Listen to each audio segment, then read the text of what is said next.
उन 5 जजों की बेंच ने साजिश के तहत उस ईडब्ल्यूएस को पास कर दिया, लेकिन उस ईडब्ल्यूएस के अंदर SC ST OBC का कोई हक नहीं दिया गया। जो 27% आरक्षण और जो SC ST का जो आरक्षण मिला हुआ है,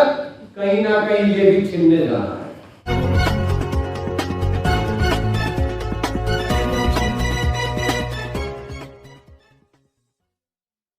बेस्ट और WTP के सम्मानित पद पर अमर शहीद, शोषित और वंचितों के महानायक क्रांतिकारी बिरसा मुंडा जी की जयंती पर उनको कोटि कोटि नमन करता हूं, सच्ची श्रद्धांजलि अर्पित करता हूं। साथ ही साथ मंच के सामने विराजमान जितने भी बहुसंख्यक समाज के क्रांतिकारी लोग, माता बहने आई है, उन सबको भी आज जयंती पर हार्दिक स्वागत करता हूं। साथियों, क्रांतिकारी बिरसा मुंडा ने अपने 25 वर्ष की एक छोटी सी आयु में एक झारखंड के एक छोटे से जिले में एक गरीब परिवार में जन्म लेकर जो उस समय आठवीं पंक्ति में आदिवासी शोषित वंचित समाज के लोग थे और जिन पर जागीरदारी और जमींदारी को आर्थिक रूप से उनको शोषित और पीड़ित किया जाता था, उनका हक छीना जाता था, उनको हक दिलाने के लिए और जल और जंगल और जमीन बचाकर उनको उनका हक दिलाने के लिए उस समय आदिवासियों को शिक्षा की तरफ ले जाने वाले और इस देश पर जो अंग्रेजों का कब्जा था, उन अंग्रेजों के खिलाफ लड़ाई लड़कर इस देश को आजाद कराने के लिए क्रांतिकारी बिरसा मुंडा ने अपनी छोटी सी आयु में इस देश के लिए बहुत कुछ किया है। तो साथियों, आज ऐसे एक महान क्रांतिकारी की जयंती पर हम सब लोग इकट्ठा हुए। आज जरूरत है, उनके पत्तियों पर चलने की जरूरत है, क्योंकि आज आजादी के 75 वर्ष में भी इस देश के अंदर शोषित और वंचित, जिसको SC ST OBC माइनॉरिटी भी कहते हैं, जो 90% इस देश के अंदर है, जिसकी वोट की ताकत से सरकार बनती है, जिसकी देशभक्ति से देश की रक्षा होती है और जमीन के अंदर अन्न पैदा कर इस देश के 140 करोड़ लोगों का पेट भरने का काम करते हैं, वो शोषित और वंचितों का आज भी हमारे ही लोग जो हमारी वोट की ताकत को खत्म कर इस देश की सत्ता में बैठे हुए हैं, वो हमारा हक अधिकार छीन रहे हैं। कहीं ना कहीं बाबा साहब के संविधान को तोड़ा जा रहा है, कहीं ना कहीं हमारे हक अधिकार को छीनकर उन 10% लोगों को देने का काम किया गया है। इसका उदाहरण है जो सुप्रीम कोर्ट के अंदर हमारे लोगों ने बड़ा प्रयास किया, जो आज तक इतना बड़ा प्रयास किसी ने नहीं किया, लेकिन उन 5 जजों की बेंच ने साजिश के तहत उस ईडब्ल्यूएस को पास कर दिया, लेकिन उस ईडब्ल्यूएस के अंदर SC ST OBC का कोई हक नहीं दिया गया। कहीं ना कहीं आने वाले टाइम में आपका जो 27% आरक्षण और जो SC ST का जो आरक्षण मिला हुआ है, कहीं ना कहीं ये भी छीनने जा रहा है, क्योंकि इस देश के अंदर जितनी भी सरकारी संस्थान है उन सबको बेचकर प्राइवेट किया जा रहा है, और जिस दिन सब प्राइवेट हो जाएंगे उस दिन SC ST OBC का आरक्षण अपने आप ऑटोमेटिक खत्म हो जाएगा। इसलिए आप आरक्षण को बचाना चाहते हो, बाबा साहब के संविधान को बचाना चाहते हो और अपने हक अधिकार को लेना चाहते हो, और जो आपको हक अधिकार के साथ साथ जो आप पर अत्याचार नए पूरे देश में हो रहा है उसको बंद कराना चाहते हो। जो दो पैगाम और WTP और बेस्ट और अखिल भारतीय मुस्लिम महासभा तमाम भारतवर्ष के बहुसंख्यक समाज के संगठनों द्वारा इस देश के अंदर इतिहास में पहली बार इस देश के ऐतिहासिक रामलीला मैदान के अंदर 6, 7 और 8 दिसंबर को एक बहुसंख्यक समाज का एक महाकुंभ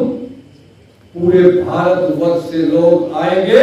उस महाकुंभ को कामयाब करने के लिए। जो हमारे मन के सामने बहुजन समाज के लोग बैठे हुए हैं, आज उनको संकल्प नीचे लेना चाहिए कि हम तन मन धन से तो करेंगे, लेकिन सोशल मीडिया पर भी 6, 7, 8 दिसंबर की इस महाकुंभ को और बहुजन समाज के अधिकार दिलाने के लिए, 6 तारीख को ओबीसी जातिवाद जनगणना कराने के लिए और 7 तारीख को बैलेट पेपर से चुनाव कराकर अपनी वोट की ताकत को बचाने के लिए और 8 तारीख को ज्ञान तेरस के रूप में, अनशन उपवास के रूप में हम सब लोग इस सरकार तक एक मैसेज देने का काम करेंगे, क्योंकि उस समय ये देश की संसद चालू होगी। अगर आप सही मायनों में बिरसा मुंडा जी के पक्षों पर चलना चाहते हो, आप सही मायनों में बाबू जगदेव प्रसाद कुशवाहा के पक्षों पर चलना चाहते हो, आप प्रयाग जी के पक्षों पर चलना चाहते हो, आप बाबा साहब अम्बेडकर के पक्षों पर चलना चाहते हो, तो आपको उनका अंश बनना पड़ेगा, उनके बनाए रास्ते पर चलना पड़ेगा। क्योंकि आज 75 वर्ष में हमारे बहुजन समाज के लोग एक बाबा साहब पैदा नहीं कर पाए, एक बिरसा मुंडा पैदा नहीं कर पाए। यही कारण है कि आज हमारे देश की सरकार बिरसा मुंडा की जयंती भी बना रही है, लेकिन वो जयंती बनाकर दूसरी तरफ हमारे आदिवासियों को उनके हक अधिकार से वंचित करने का काम कर रही है। इसलिए मैं कहना चाहता हूँ इस मंच के माध्यम से, इस केंद्र के अंदर राज्यों के अंदर जो सरकार बैठी है हमारी वोट की ताकत से, कि हमें जयंती तो बनेगी वो हम मना लेंगे, लेकिन जो बिरसा मुंडा जी ने उस समय आंदोलन किया, शोषित और वंचितों को हक अधिकार दिलाने का काम किया, जो 90% जंगल और जमीन और बाहर राजनीति, सरकारी डिपार्टमेंट, प्राइवेट डिपार्टमेंट में जो हमारी हिस्सेदारी होनी चाहिए, वो हिस्सेदारी देने का आप काम करो, तब जाकर हम मानेंगे कि आप ईमानदारी से बिरसा मुंडा की जयंती मनाते हो, बाबा साहब की जयंती मनाते हो। इसलिए मैं एक ही चीज कहना चाहता हूँ, अगर आप सही मायने में चाहते हो कि बाबा साहब का सपना पूरा हो, बिरसा मुंडा का सपना पूरा हो, बाबू जगदेव प्रसाद का सपना पूरा हो, तो आपको उनके रास्ते पर चलते हुए 6, 7, 8 दिसंबर को पूरे भारत के अंदर जो हमारे सामने मीडिया खड़ी हुई है, इन मीडिया का भी मैं हार्दिक स्वागत करता हूँ। इसको जितना ज्यादा से ज्यादा हो सकता है, उस कश्मीर से कन्याकुमारी तक से दक्षिण जम्मू तक, उत्तर से दक्षिण तक, उस आखिरी बहुजन समाज तक पहुंचा दो कि 6, 7, 8 दिसंबर को अगर आप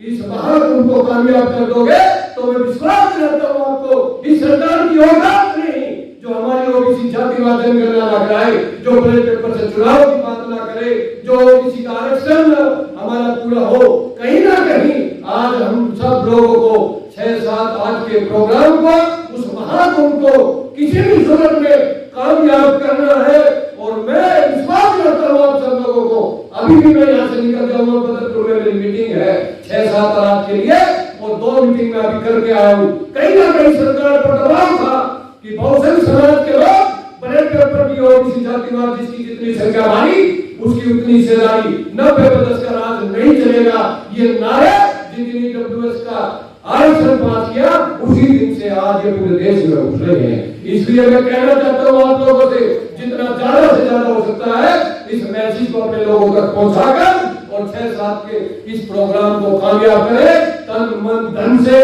ताकि हम लोग एक बड़ा आंदोलन खड़ा कर सके और सरकार पर दबाव बनाकर अपने हक अधिकार को अपने बहुजन समाज के देने का काम करेंगे। वरना आने वाले टाइम में हमारी जो पीढ़ी है वो आपको माफ नहीं करेगी। इसलिए आओ हम सब मिलकर बाबा साहब के सपने को, बिरसा मुंडा के सपने को पूरा करने के लिए 6, 7, 8 को दिल्ली के रामलीला मैदान में, जिसकी जितनी संख्या भारी के साथ 90% का राज नहीं चलेगा, इस नारे के साथ वहां पर पहुंच जाइए। मैं आपको विश्वास दिलाता हूँ बहुजन समाज एकजुट होकर अपना अधिकार लेने का काम करेगा। जय संविधान, जय हिंद, जय भारत।